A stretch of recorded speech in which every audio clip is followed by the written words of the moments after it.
Assalamualaikum warahmatullahi wabarakatuh. Alhamdulillahirrahmanirrahim. Syukur kepada Allah Subhanahu wa Ta'ala yang telah memberikan kita kesempatan sehingga pada malam hari ini kita bisa berkumpul dalam rangka kuliah online ya. Sementara ini masih Instagram Live karena gadget saya belum support ya. Mohon doanya supaya saya bisa mengutak-atik device saya, elektronik device saya, sehingga bisa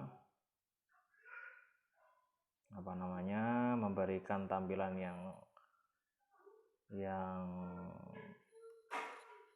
menarik untuk pembelajaran Anda. Oke, sebelum kita mulai, mari kita mulai dengan membaca basmalah bersama-sama. Bismillahirrahmanirrahim.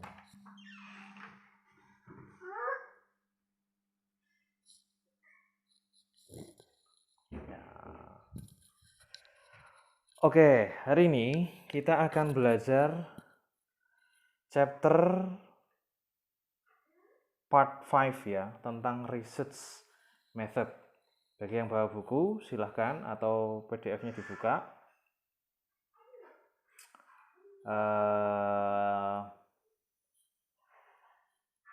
Silahkan di part 5 ya. Oke, yang bagian experimental research. Jangan khawatir, sudah saya bikinkan slide-nya, jadi Anda enak ya. Tinggal enak aja nanti.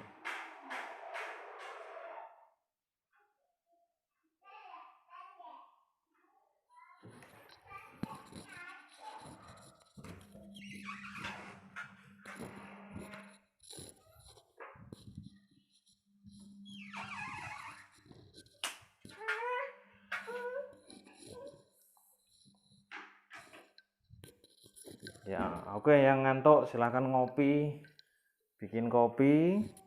Karena ini udah malam, kenapa tidak bisa siang? Karena siang saya tidak bisa online. Ya, saya sibuk kalau malam.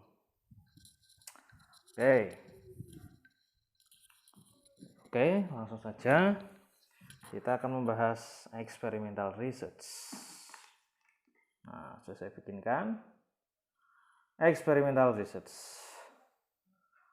Oke, pada kali ini goal di chapter ada 9 hal yang harapannya bisa dikuasai oleh Anda. Yang pertama adalah Anda bisa mendescribe karakteristik dari experimental research.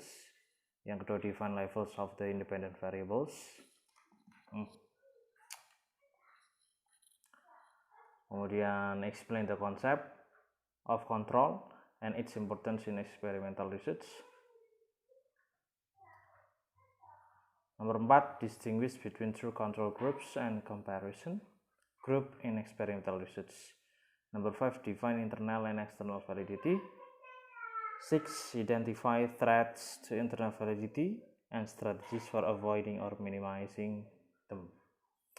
7, identify internal validity problems in research proposal and reports. 8, describe the difference between random selection and random assignment and show how they are related to internal and external validity. Ini semua bahan ada di buku Anda, cuman saya simplifikasi. Sebenarnya ini saya minta Anda buat resume ya, cuman kayaknya agak susah, jadi saya yang resume akhirnya. Oke, langsung saja kita menuju ke experimental research. Experimental research. An experiment is a scientific investigation in which the researchers manipulates one or more independent variables, controls any other relevant variables, and observes the effect of the manipulations on the dependent. Bagi teman-teman yang masih bingung, experimental research, pada pertemuan yang sebelumnya sudah pernah kita bahas ya, bahwa kita dalam riset itu ada dua macam, yaitu eksperimental dan non-eksperimental. Ya, eksperimental dan non-eksperimental. Kalau eksperimental itu ciri-cirinya adalah manipulates one or more independent variables, controls any other relevant variables ya. Jadi kuncinya ada di kontrol dan manipulasi ya, manipulate. Jadi Anda kalau mau eksperimen sesuatu, maka nanti yang dibutuhkan adalah kontrol dan manipulasi. Yang kedua, experimenter itu kita ya, yang punya yang melakukan eksperimen. An experimenter deliberately and systematically introduces change and then observes the consequence of that change. Only research problems that permit the researchers to manipulate condition are appropriate for experimental research. The goal of experimental research is to determine whether a causal relationship exists between two or more variables. Itulah ya, jadi kalau Anda baca buku juga paham pasti. Oke.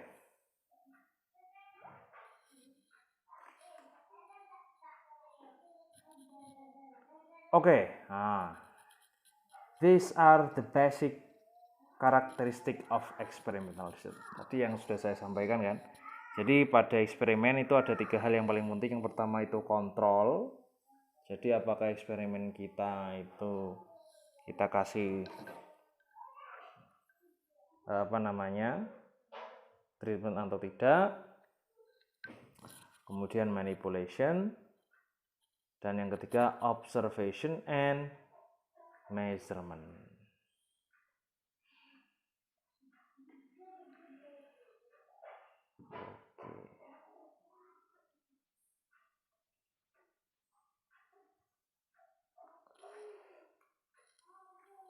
Gitu ya. Jadi ada 3 hal. Terus kemudian selain kita memperhatikan karakteristik dari experimental research, kita juga harus memperhatikan validity. Nah, minggu lalu kita sudah membahas tentang validitas dan reliabilitas ya. Jadi ada 2 macam validitas, yakni validitas internal dan validitas eksternal.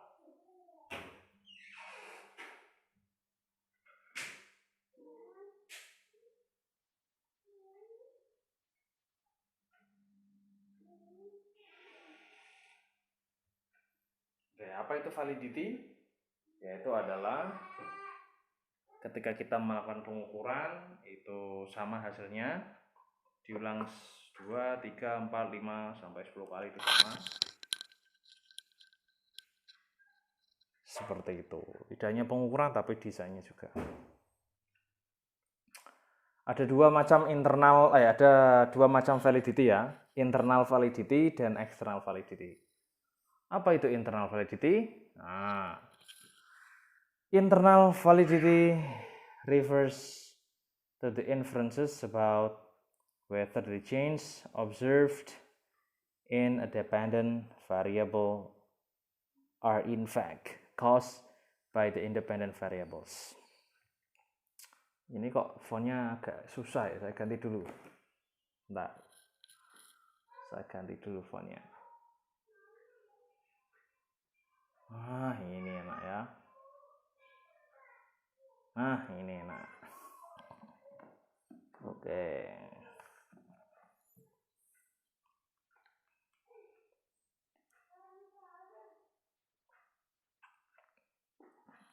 Bentar.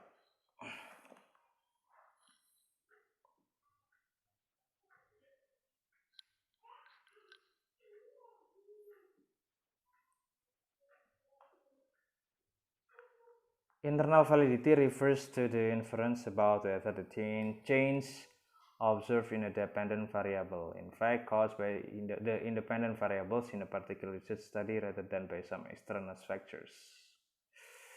Ya, jadi inference ya. Jadi internal validity itu adalah validitas internal.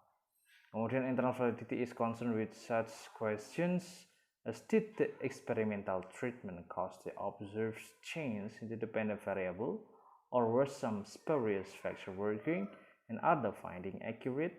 Jadi validitas internal itu berkaitan dengan bagaimana metodenya dilaksanakan. Apakah treatmentnya dari variabel satu ke variabel yang lain itu berhasil atau tidak.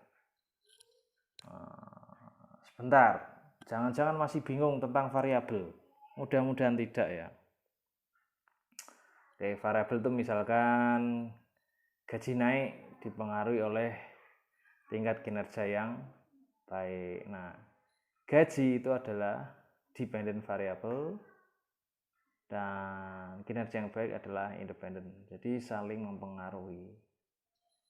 Nah, internal validity itu apakah internal validity variabel ya. Oke. Sekarang kita ke threat. Threat itu adalah apa threat itu?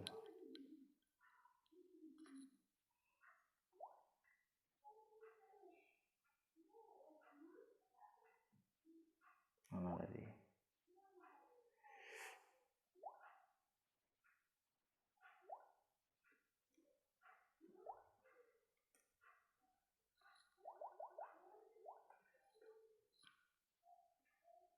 Bentar ya.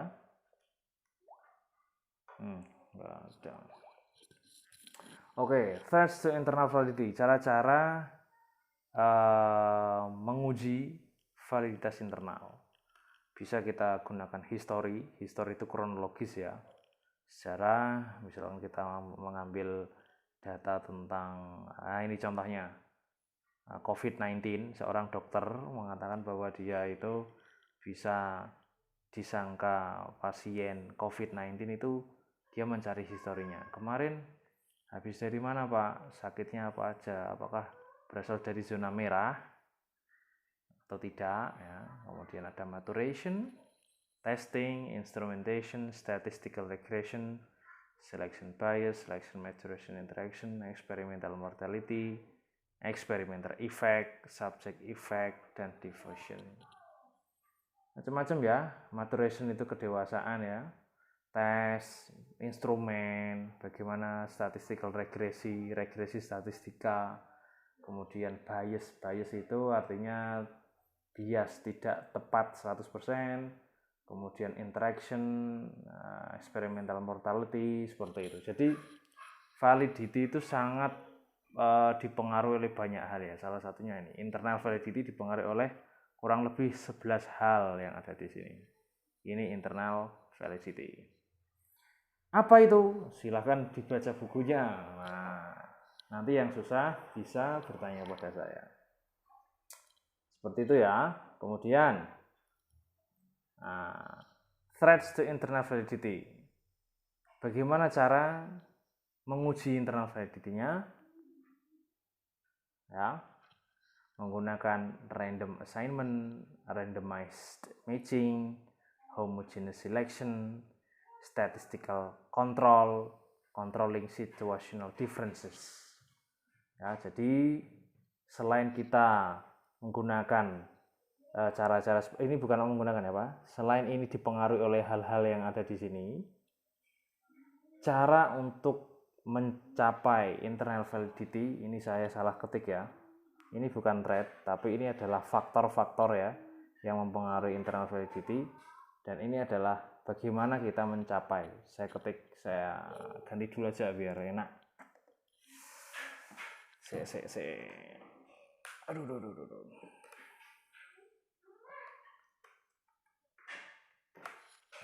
Walah, HP-nya panas. Ya. Iya, sebentar. Saya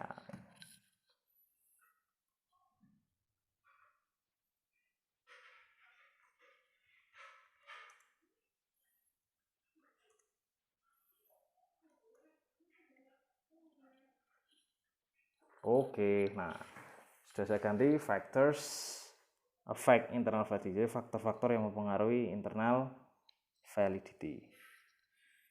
Walah, HP-nya panas. Ya, oke.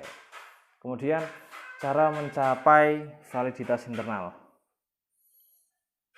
menggunakan random assignment, randomized matching, homogeneous selection, dan statistical control.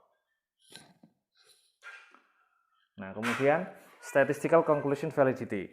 Konklusi, selain kita dapat menghasilkan sebuah kesimpulan dengan cara naratif, kita dapat menghasilkan sebuah kesimpulan dengan cara statistik, dengan cara matematika. Seperti kemarin perhimpunan matematikawan ya yang akan memprediksi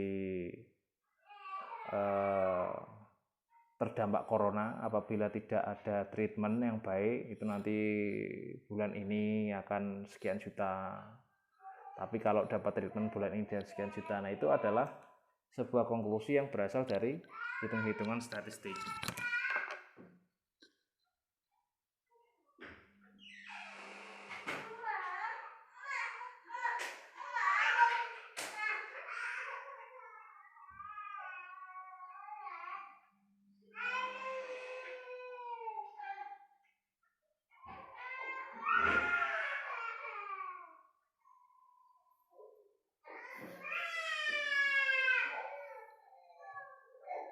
Ya, ada intermezzo ya. Ada anak saya lagi nangis.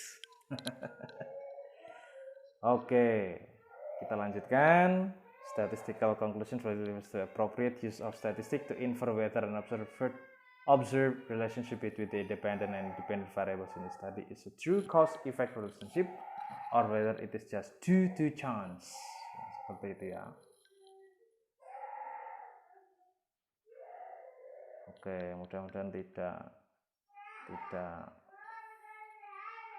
terganggu. Setelah ini nanti jam 1 pagi akan saya upload di YouTube saya ya. Nih sebentar lah.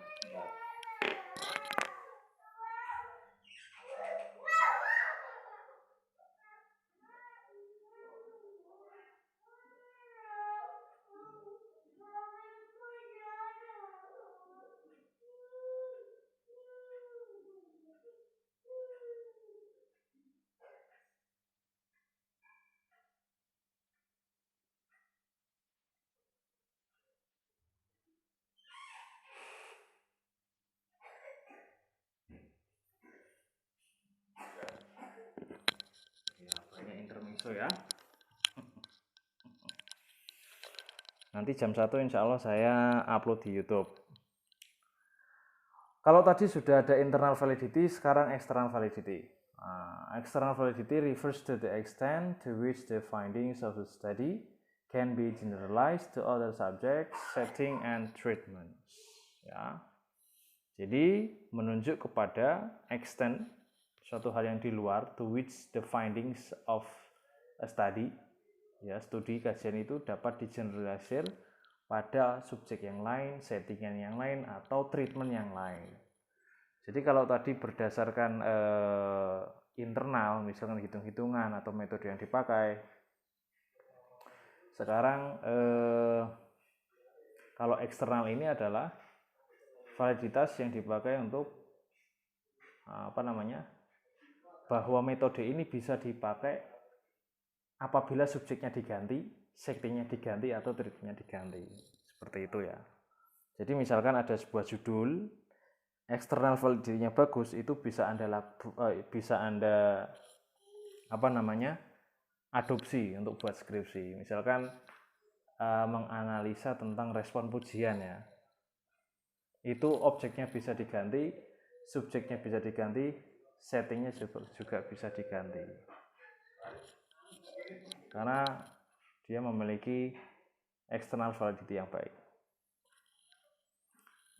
Threats to external validity. Ini juga sama, bukan threat ya. Jadi faktor-faktor yang mempengaruhi external validity. Ya. Threats itu hambatan seperti itu ya. Threat itu kan hambatan. Selection, treatment, interaction adalah seleksi, treatment, interaksinya, kemudian setting, treatment, interaction, pretest, subject effects, experimental effects. Jadi sama dengan internal bahwa hambatan-hambatan pada external validity itu banyak juga. Pemilihan interaksi itu juga mempengaruhi, setting, tempat, waktu itu juga mempengaruhi, pretest, post-test, pretestnya jelek atau bagus, subjeknya juga mempengaruhi, experimental effect juga mempengaruhi. Artinya apa? Ketika kita mengetahui ada internal validity dan external validity, maka tidak ada kebenaran penelitian 100% mutlak seperti itu. Jadi kebenaran penelitian dapat dibantah dengan penelitian yang lain seperti itu. Jadi misalkan hari ini ada 1 tambah 1 sama dengan 2, itu kan penelitian ya. Tapi apakah selamanya 1 tambah 1 sama dengan 2? Ternyata tidak ya. Karena 1 tambah 1 bisa jadi sama dengan 0. Kenapa bisa jadi sama dengan 0? Karena yang ditambahkan itu minus 1 misalnya. Seperti itu. Nah, dealing with threats to external validity. Jadi kalau tadi ada hambatan, sekarang gimana sih caranya untuk mencapai external validity yang baik? Oke, jadi sekarang ada, dia menggunakan sampel yang random. Randomly sample the target population to select subjects for study. Jadi untuk mengurangi hambatannya, maka sampel yang dipilih secara random. Kemudian yang kedua adalah mengidentifikasi karakteristik subjek yang relevan. Ya, jadi subjek penelitian itu diidentifikasi apakah ini relevan atau tidak. Kemudian yang ketiga adalah kita mengontrol problem yang muncul dari pretest atau treatment yang kita berikan. Jadi pretestnya harus kita kontrol secara baik. Kemudian yang keempat, kita mengkontrol efek reaktif ya, reaksi efek by arranging for a second control group. Jadi biasanya kalau di penelitian eksperimental itu ada dua ya, yang satu itu dikasih treatment, yang satu tanpa treatment. Nah, nanti kita akan mencari perbedaan apakah kelas yang diberikan treatment ini mengalami peningkatan misalkan dalam pembelajaran ya, ataukah tidak.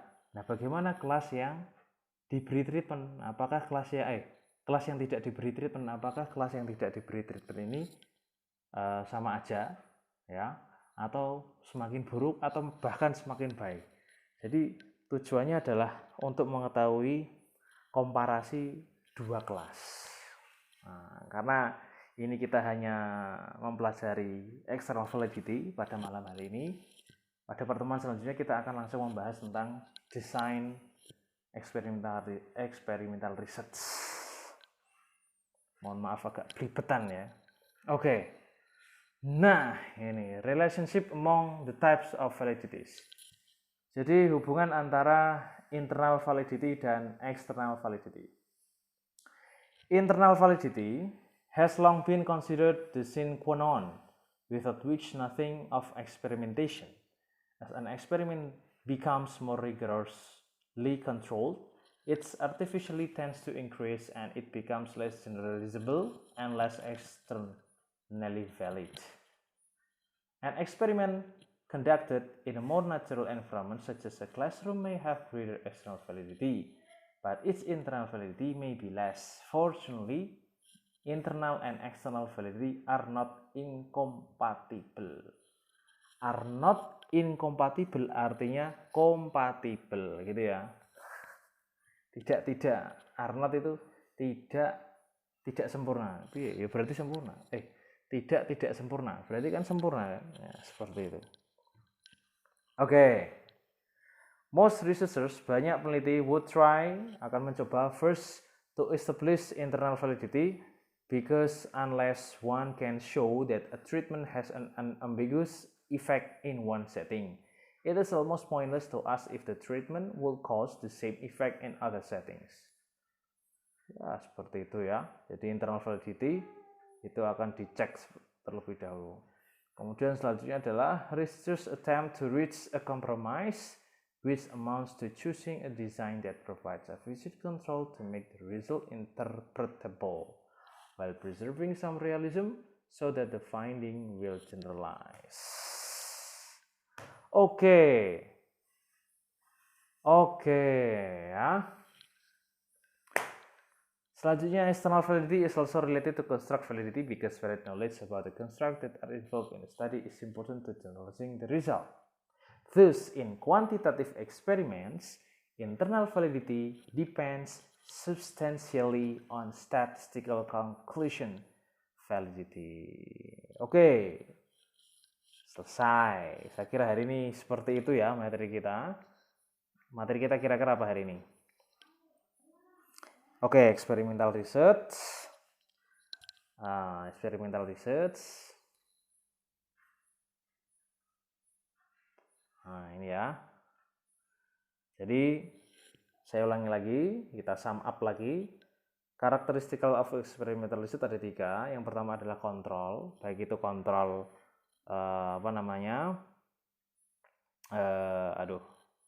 kontrol kelas maupun tes maupun yang lain. Kemudian manipulation, observation, and measurement. Ini 3 karakteristik dasar. Ya. Minggu depan, pertemuan selanjutnya mungkin malam Jumat atau malam Sabtu ya, akan kita bahas lebih jauh tentang experimental research. Nah, dan sebelum kita melihat experimental research, nah ini ya.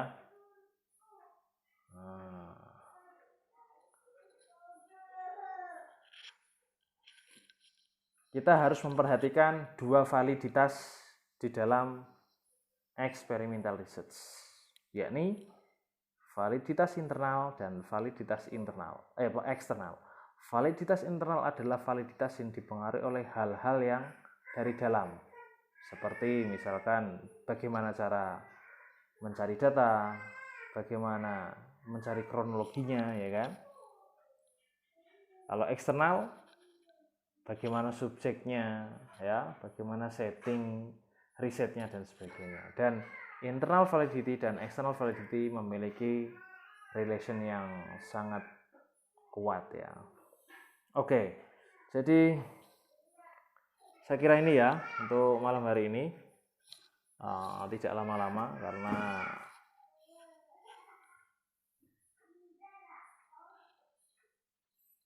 kita akan lanjut di malam yang selanjutnya.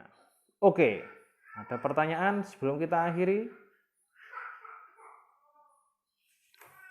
Ada pertanyaan sebelum kita akhiri?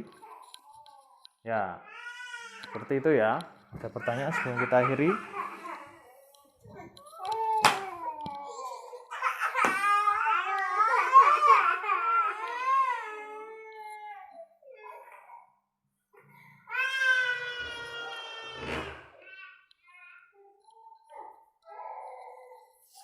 Oke, kalau tidak ada, saya beri tugas ya.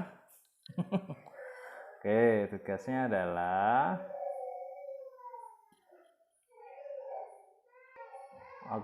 silakan. Kalau tidak ada pertanyaan, tugasnya adalah kamu bikin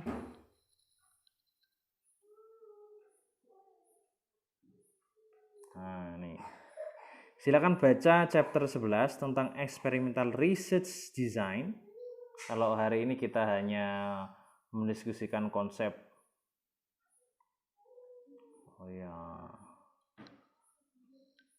contoh internal validity, cara mencari datanya ya, kemudian historinya itu loh. Bentar, saya kasih. Nah, ini bukan faktor apa ini, thread ya. Ya, history ini saya mau jawab internal validity.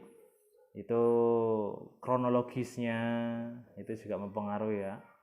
Mempengaruhi validitas internal. Misalkan seperti ini. Oh, ini pasien ini menderita penyakit corona, COVID-19. Kok bisa tahu? Saya menggunakan metode history. Ya kan? Apakah dia pilek, batuk-batuk, demam itu bisa langsung dikatakan corona, COVID-19? Nggak bisa. Tapi kenapa kok saya bisa menyimpulkan bahwa dia terkena COVID? Oh, karena dia pernah ke zona merah misalkan. Pernah berhubungan dengan PDP atau yang positif corona, sehingga dia bisa disimpulkan bahwa dia terindikasi positif corona. Seperti itu ya, itu ada instrumen yang dipakai, tesnya, kemudian selection bias, seperti ini. Nah, ini adalah faktor effects internal validity. Ada lagi sebelum diakhiri? Oke, kalau tidak ada, saya kasih tugas. Silakan Anda baca. Baca chapter 11 tentang experimental research design. Nah, ini baru kita akan membahas tentang design experimental research ya. Nah, silakan saya minta Anda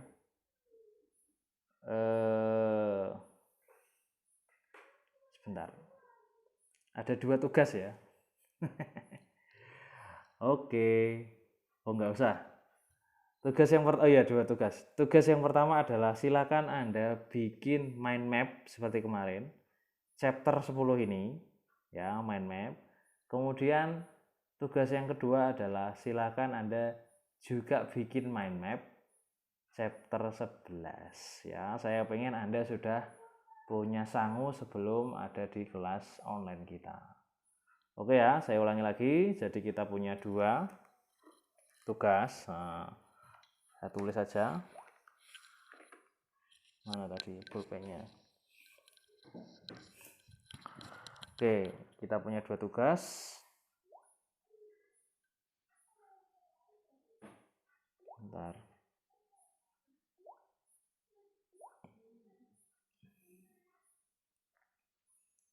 Ya.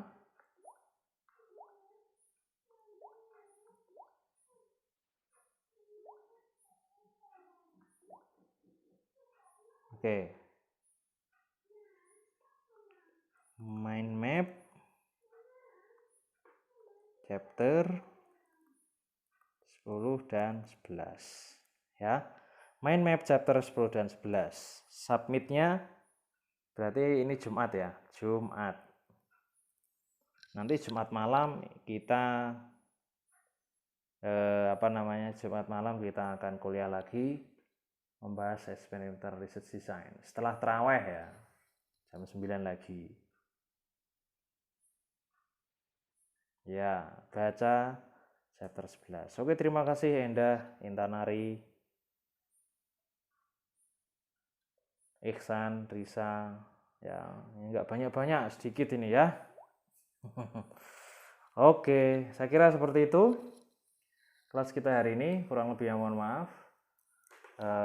Apabila ada pertanyaan, bisa langsung DM saja. Dikumpulkan Jumat. Submitted Jumat, dikumpulkan Jumat. Ya, Jumat besok. Ini hari apa sih? Rabu. Ya, Google Classroom ya, nanti saya bikin. Jumat sekarang lah, Jumat depan. Ya. Jumat. Karena kita 4 SKS ya, bukan 2 SKS. Ya, 4 SKS. Ingat, kita 4 SKS. Tanggal 24. 24 ya?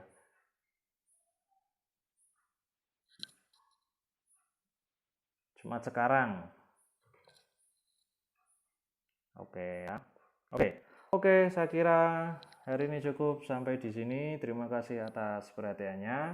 Mudah-mudahan bermanfaat. Jika ada pertanyaan kembali, bisa melalui DM dan WA. Ya, jadi kita ada 2 macam. Hari ini kita belajar tentang konsep experimental research dan validity dalam experimental research.